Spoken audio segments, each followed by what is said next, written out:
Hey everyone, this is Laura Gadenik with Laura Gadenik Astrology, and I'm here to give you the astrology for the weeks of March 20th through April 2nd, 2023. First, I want to remind you to like, subscribe, leave a comment. That helps the channel to grow, and I would love to hear how the astrology is impacting you. Okay, so today, March 20th, we have the sun heading into the sign of Aries. So it is officially spring. Aries is what's called a cardinal fire sign. Cardinal signs are the signs that begin a season. So we are beginning spring. And so because of that, cardinal signs are very initiatory. They have really great leadership qualities. They're wanting to get things started. And Aries, especially being a fire spring sign, is ready to get going, ready to start things, to get projects going. And sometimes Aries can, forget about the details or forget about the planning or big picture. They're really good at just going and doing. So whatever house that you have that has Aries on the cusp, this house has already been activated with Venus and Jupiter. Venus just recently left Aries. Jupiter is still in Aries. Mercury just recently moved into Aries. So this part of your chart is already active and alive. The sun heading into this part of your chart just kind of brings more awareness, the sun illuminating things, right? It brings the sunlight. So bring more awareness and more focus to this area of your chart.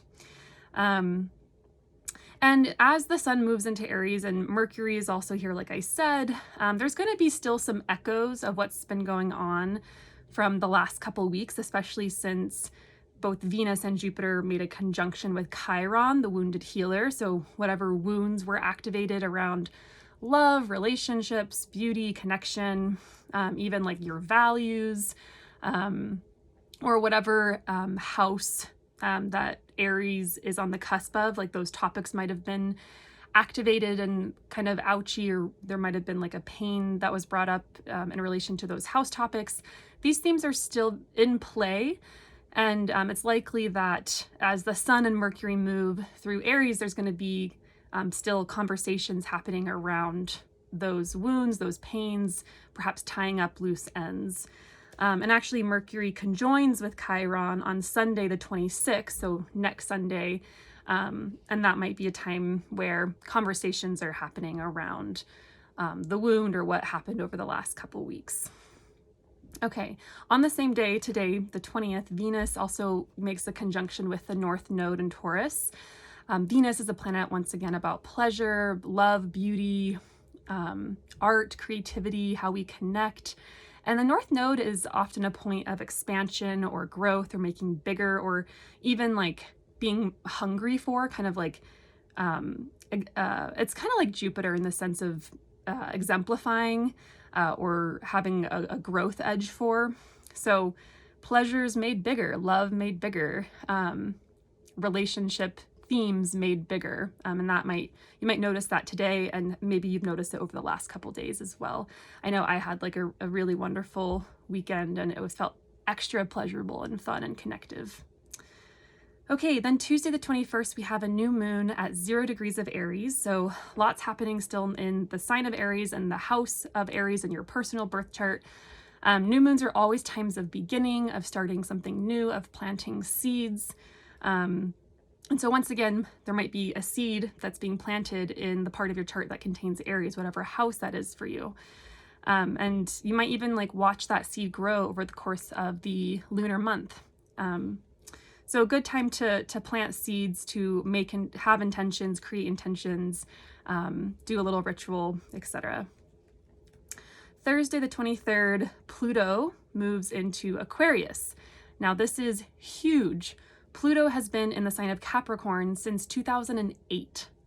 So Pluto spends a long time in whatever sign it's traveling through, and it's a little bit different in each sign. Pluto's going to be in Aquarius for like 20 years, essentially. And what does Pluto do? But Pluto unearths. Pluto makes what was invisible before visible. Pluto excavates, gets into the discomfort of things, gets to the root of things, totally transforms and unearths. So whatever, if you have personal planets in Aquarius, This is going to be a very long unearthing process for you. And that's going to look very different depending on what planets they are, what house this is happening in, what other houses those planets might rule. If this is a lot of astrology jargon, you don't know what I'm talking about, don't worry about it. You can also, like, I'm available for readings.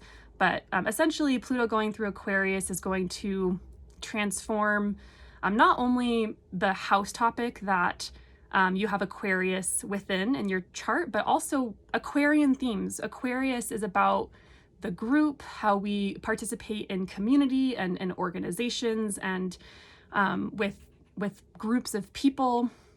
Aquarius is about a sign about friendships and community, how we collaborate. Aquarius is also very much about kind of technology and progression and doing things differently, doing things non-conventionally. So maybe even transforming or alchemizing the way that we organize with people, the way that we create groups. I wouldn't be surprised if there's going, if a lot of there already is a lot of like technology growth and booming of specifically communicative technology, like AI, for instance, that's already like on the up. So Pluto moving into Aquarius, huge deal. And then on Saturday the 25th, Mars heads into Cancer, which is also a big deal because Mars has just spent the last 7 months in the sign of Gemini, where it went retrograde. And so this week is actually pretty big, right? We have 2 pretty major planetary shifts. Mars moving into Cancer. It's not the most favorite place for Mars to be. Mars is a very direct planet. It's, rules the sign of Aries, which is the ram. What does the ram want to do but like attack things head first? Cancer is the crab. What does the crab do but scuttle from side to side and protect itself? So Mars and Cancer, they have a bit of an antithetical relationship. And so, being direct or going after things might be, could be more difficult or challenging, could be more based on mood or emotion. Cancer rules over emotion. There could be, sometimes Mars and Cancer is a bit passive aggressive because of that lack of being direct and straightforward and kind of going around things to get what you want or need. And that way Mars and Cancer can be very strategic and observant and kind of know when the right time is to act on something or to go after something.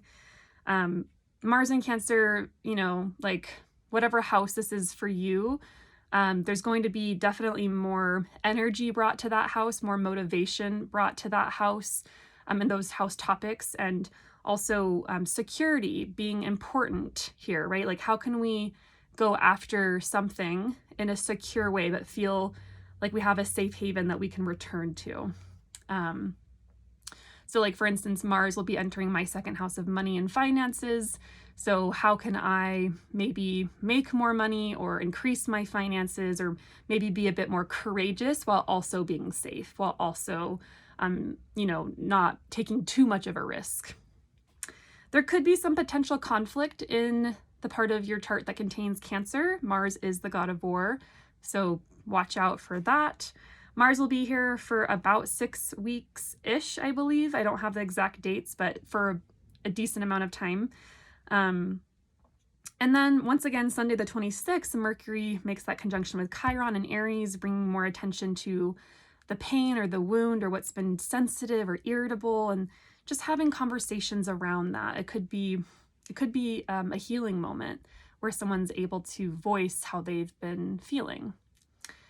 Tuesday the 28th, Mercury makes a conjunction with Jupiter at 18 degrees of Aries. This feels like a very positive message, perhaps even some mercy or forgiveness, perhaps from that wound or ouchy conversation from Sunday when Mercury conjoined with Chiron. So Mercury and Jupiter together bring good news, bring an uplifting attitude. You might even just feel more mentally positive, and have a new perspective, a new outlook. You might notice having more philosophical conversations, more conversations that are about the big picture, or about, like big ideas, essentially. But it just feels really kind of like a potential balm on the wound or the pain, and a really good moment for forgiveness and kind of reconnection. So Thursday the 30th, Mars makes a trine to Saturn. Mars in Cancer makes a trine to Saturn in Pisces. This feels like a really great time for getting something done. This is a good energy for motivation, having a lot of stamina, persisting with something, persevering, very productive transit. So if you have a lot of things you need to get done, you'll probably feel it earlier that week as well, building up. And it'll probably be within the realms of the Cancer and Pisces houses in your personal chart. And then on the same day, Venus in Taurus makes a conjunction with Uranus. And Uranus is a planet about stepping outside of the box, doing things differently from the standardized norm, or what's been done, like convention, outside of convention. And Venus is about love, pleasure, beauty, relationships, connection, art, our projects, our creative projects. So very kind of literally, this could be stepping outside of the box relationally. So many people I've seen with this transit like want to maybe try something new in their relationship, try something different where there's a bit more freedom. And this could be something, from like just going on a new kind of date with your partner, if you have a partner, to totally opening up your relationship sexually or relationally, and maybe even like doing something more kinky sexually or erotically unusual. So trying something new in relationships, in love, a heightened need for freedom and autonomy. And it's also just very sensual. And, Taurus is a sign that really appreciates the senses of the body and is sensitive to environment, to smell, to touch, to textures, to food. They really like to savor what the information that comes to the physical body and enjoy that. So yeah, it's, I think, a pretty exciting transit, Venus and Uranus. You might even like want to try something new with your style, your hair, your clothes. You might want to dress differently that day and just be more expressive, or maybe dress in a way that you wouldn't normally because you felt held to a certain convention or a certain box. This might be a time where you're like, no, I think I am going to wear that robe or that blouse or those earrings, like I'm going to do it. And, maybe it's time. So that is the astrology for the next couple weeks. Pretty big stuff. Once again, please, I'd love to hear how this is impacting you. Please feel free to leave a comment, like, subscribe. I'm open for readings and consultations, so you can get in touch via comments or email me at laura@consultation@gmail.com. Wait, no, that's not right. Consultation@lauragadenic.com. That's it. Okay. I hope everyone has a really good day and a couple weeks, and I'll be back in the next few weeks for another astrology update.